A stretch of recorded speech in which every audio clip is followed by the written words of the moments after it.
Makulay na buhay mga katropa. So update ulit tayo ng ating kitchen renovation. Ngayon ay araw ng Martes. At napakainit ngayon. So ngayon ako'y nagdidilig ng ating damo dito sa backyard. Kasi sobrang init ngayon. Pati hanggang bukas. So bago tayo mag-update ng ating house renovation ay tignan muna natin ang ating mga tanim na kamatis. Yan ang ating mga tanim na kamatis, namumulaklak na at may bunga na siya. Yan, yun, ayun, ang dami doon bunga, mabunga na. At ito naman ay ang ating upo. So bukas tatanggalin ko yung mga namamatay-matay na dahon. So dito naman sa kabila ay ang ating mga siling haba. Yan, namumulaklak na rin. Ayun. At meron na rin siyang isang bunga. Ayan ang bunga niya, malaki na. At dito naman, ito ay ang ating, ano bang tawag dito, yung nakalimutan ko, mamaya maalala ko. So yan ang sili. At ito naman ay sili rin. Dito naman yung siling manghang. Yan, may bunga na rin, ay may bulaklak na rin. Yun, naalala ko na, ito pala yung pipino. Ayan, pipino. Medyo tinanggal ko yung dahon sa baba, saka yung mga bagong tubong maliliit, kasi para mamunga siya ng madami. Itong isang sili din, mayroon pang bunga na yan, pero ito hindi ko na tinanggal kasi nasa taas natin, mamumunga na rin siya. Ang pipino natin, yan. At dito naman tayo sa banda rito. Ito yung ano ba to? Yung mapait, yung nakalimutan ko na naman, ang ampalaya. Yan, ampalaya.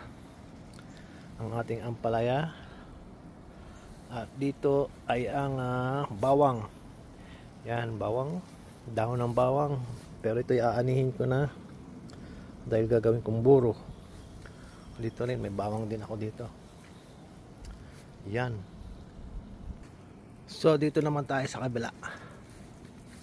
Dito naman ay ang mga tanim kong sili. Yan, meron ng bungang isa na sili. Yan, yan. Pero yung mga pepino dito may kumain. Yan, oh, sayang, kinain yung dulo. Dami, oh, kinain yung dulo. Hindi ko alam kung yung rabbit ata kinain ng rabbit. May mga bunga na siya, oh. Sayang, hindi na to haba. Ay, hindi ko siya natakpan doon, eh. Gumawa siya ng butas. So yan mga katropa, tayo'y mag update na ng ating renovation. Tara na sa loob at tingnan natin kung ano ang mga nagawa na nila. At syempre talaga namang magulo pa dyan sa taas dahil hindi ko pa naayos masyado. Ito pa yung aming sopa na isa. So tinakpan ko kasi walang mapaglagyan sa loob. So tara mga katropa, pasok tayo sa loob.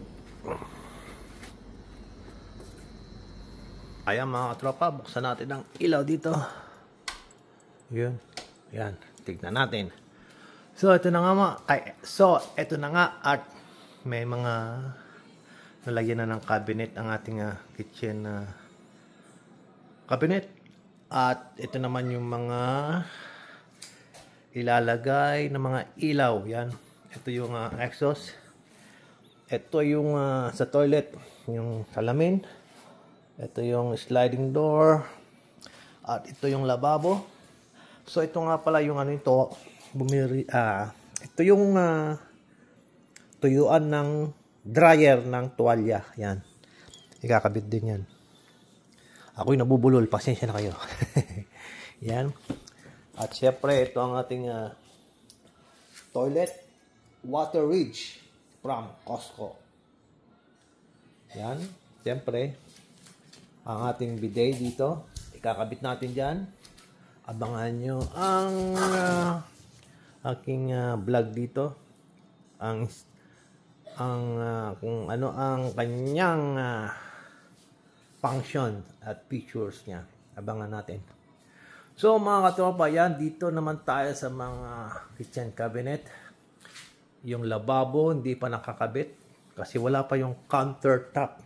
So bali next week pa maikakabit ang countertop ng mga cabinet na yan. Pati ng lababo. Pero meron na siyang mga pinto. Yan, ang pinto niya kulay dark gray. So bukas nga pala ay ang mga darating na ang fridge. Dito nga ilalagay yung fridge, yung range dito, at dito naman ang dishwasher. Yan, bukas abangan nyo ang aking vlog. Ibablog natin ang mga darating na appliances. So sa living room, ganoon pa rin. Hindi pa nakakabit ang floor. At mga ilaw ay nakabitin pa rin dahil pipinturahan pa nila yan. Kaya hindi pa nila kinakabit. So, bisitahin naman natin ang toilet. Kung ano ba ang naging development na dito sa toilet. Yun, naikabit na nila ang base ng toilet. Yan, naikabit na nila ang base ng toilet. Pati ang mga water pipe. Yan, dito yung lababo. Dito naman yung inidoro. Siyempre, dito yung salamin. Yan. At ito ang kanilang ikakabit na. Yan ang maging shower. Yan, abangan din natin kung maganda ba ang shower na yan, kung ikakabit doon. Tignan natin ang magiging itsura niya, ang kanyang magiging anyo. So mga katropa, yan ang ating update ngayon dito sa ating house renovation. Maraming salamat po sa inyo. Thank you for watching. Sana'y magkita-kita ulit tayo. Maraming salamat po. God bless you all.